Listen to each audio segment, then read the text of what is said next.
I'm happy to welcome you to my channel. I hope this story brings you something special and leaves a pleasant impression deep inside you. The day began with rain. The bus station steamed with wet asphalt. People hurried, sliding between routes and plans. He saw her and time buckled. She was reading, walled off by a world of letters. His name was Alex, hers was Sophia. She sat by the window, beyond which little streams ran. Her hair was wet at the tips, and he felt how much he wanted to dry it with words. He sat down beside her. Stories often begin like this, with the banality of a spark that suddenly turns the night into flame.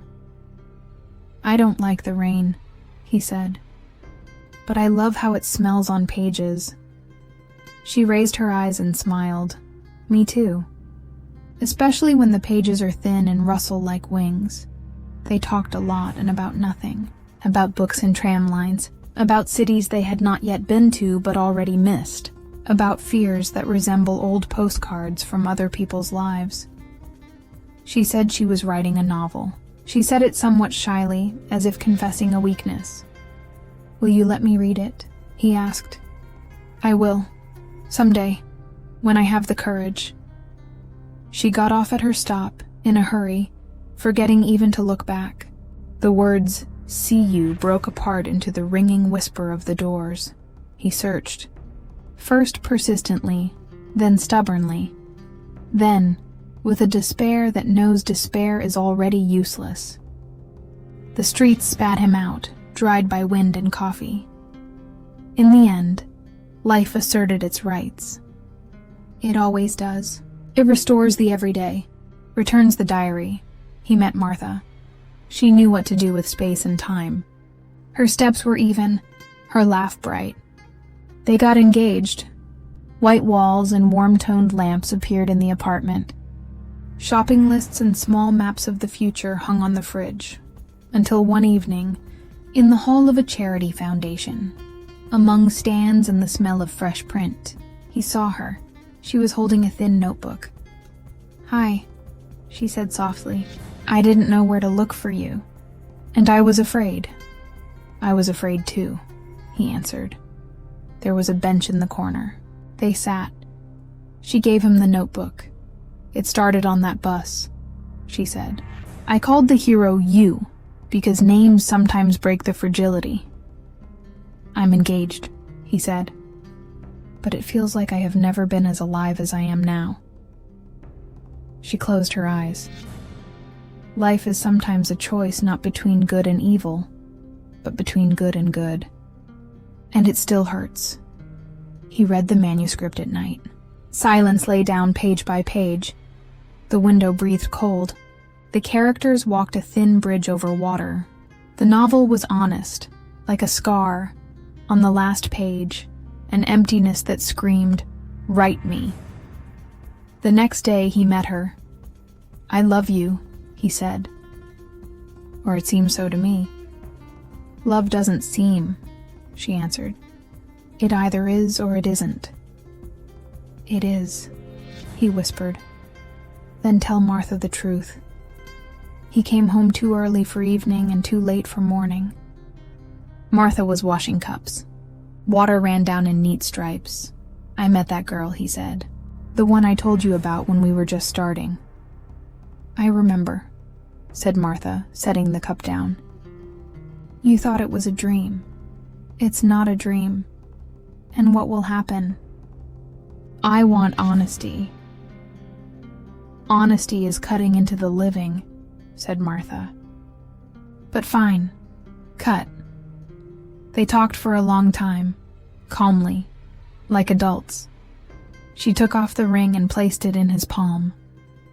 "You'll return it if you go full circle and realize it was fog. If not, let it remain a story I won't finish reading." That night he fell asleep in an empty room. The ceiling was too white. The wind battered the frame. In his head, the voices of two women and one thin rustle of pages. The days went downstream. He and the girl from the bus met in a cafe with narrow tables. They read her novel aloud. He fixed commas. She changed scenes. They laughed. They merged in shades of silence. "I have a performance," she said. "A reading at the library in Podil. Will you come?" "I'll come." On the day of the reading, the city turned to glass. Ice on the sidewalks, though the calendar stubbornly insisted it was spring. She was nervous, but hid it in her coat pocket. He brought her a little paper bouquet, cut from the pages of a ruined handbook. She laughed. "You're crazy." Only in the best sense. The hall filled with people like a slow tide. She stepped onto a low stage. The microphone squealed a little. She opened the notebook. Her voice trembled with the first sentence and immediately leveled out. He sat in the third row and felt how all his fears stopped being monsters and turned into shadows. In the middle of the second excerpt, the world blinked. Something clicked somewhere. A door creaked. A man in a dark coat, wet with melting snow, entered the hall. He walked along the row and sat in the corner. She glanced that way and faltered. "Is everything okay?" Someone asked from the first row. "Yes," she answered, but something broke in her voice. After the reading, people stood in line to tell her, "Thank you." The man in the coat waited apart. She went up to him herself. "Dad," she said quietly. "We need to talk," he said, and looked at him in the third row. "And with your friend?" They went out into the yard behind the library. Snow with rain painted the asphalt in spots. "Who is this?" her father asked in a hard voice.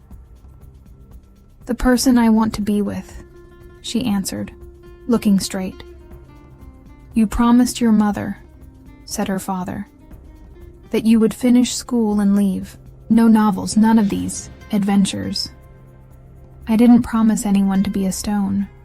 Your mother is ill. You were told, we need you. Your inventions can wait." Words turned to ice. She clutched the notebook as if it could warm her. "I'll come," she said.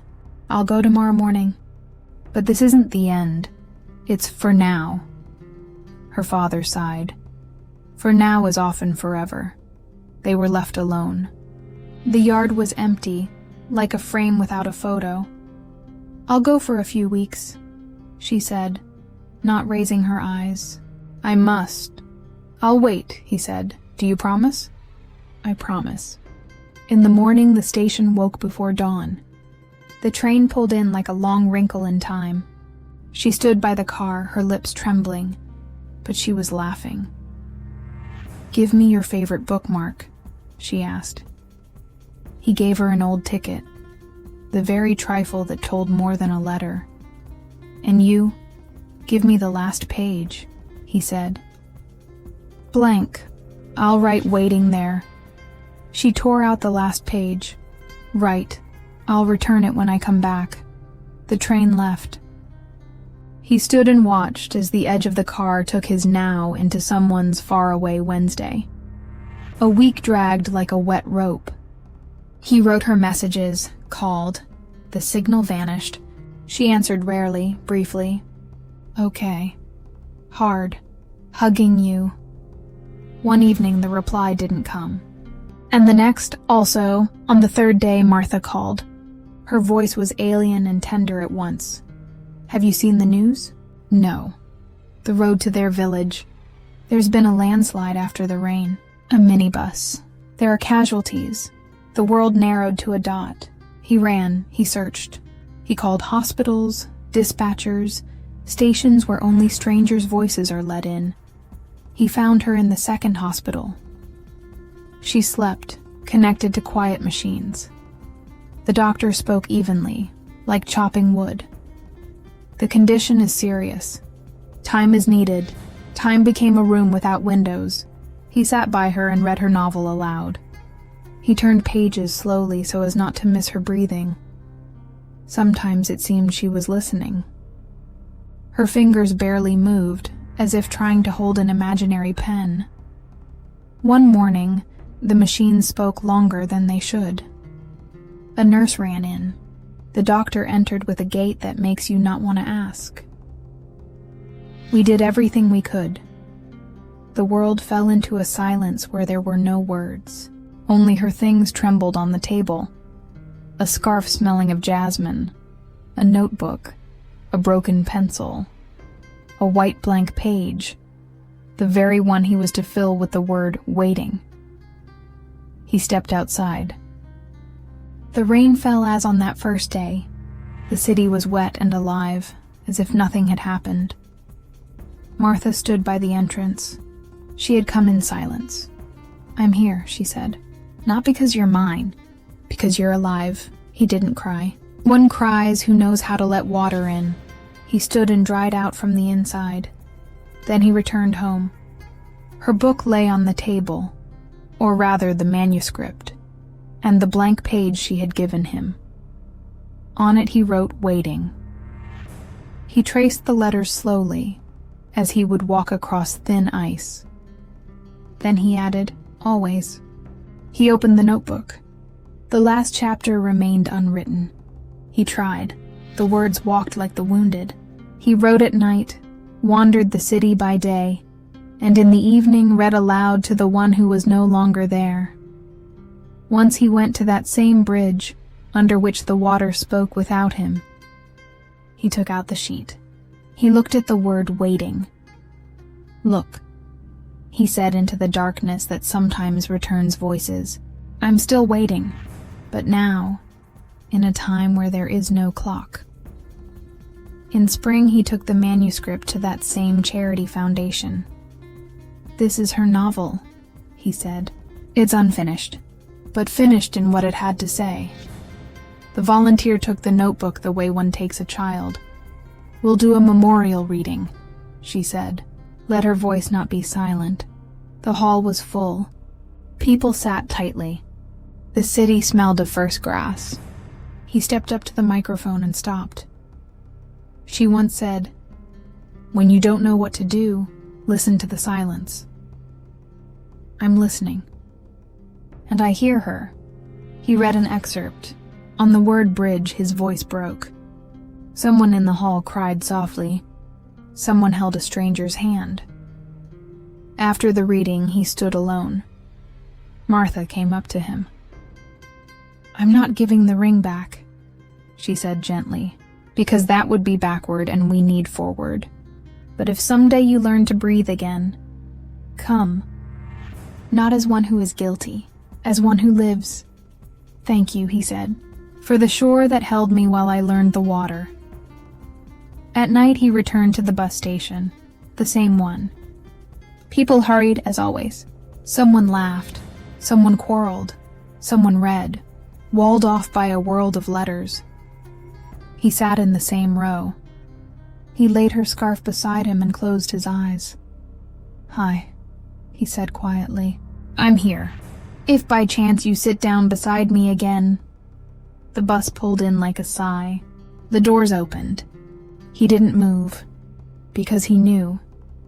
There are buses we run to catch, and there are those we let go so they can bring us silence. He took out the blank page. Under the word waiting, he added one more, writing, and he sat down to write. Not to forget, to remember, to carry her further, as a voice, as the scent of jasmine, as the thin rustle of pages in the rain. Somewhere in the darkness the water went on speaking. And at last he heard, "Tragedies do not destroy the light. They only make it quieter so that we learn to discern it." He wrote until morning. On the first page of a new notebook he traced, "The story I continue for both of us." And for the first time in a long while he wept his fill, the way water weeps when it meets the shore. Without shame, without apologies, with the faith that someday his voice will again meet someone's gaze in an overcrowded bus, and that where it ended, a new further will grow.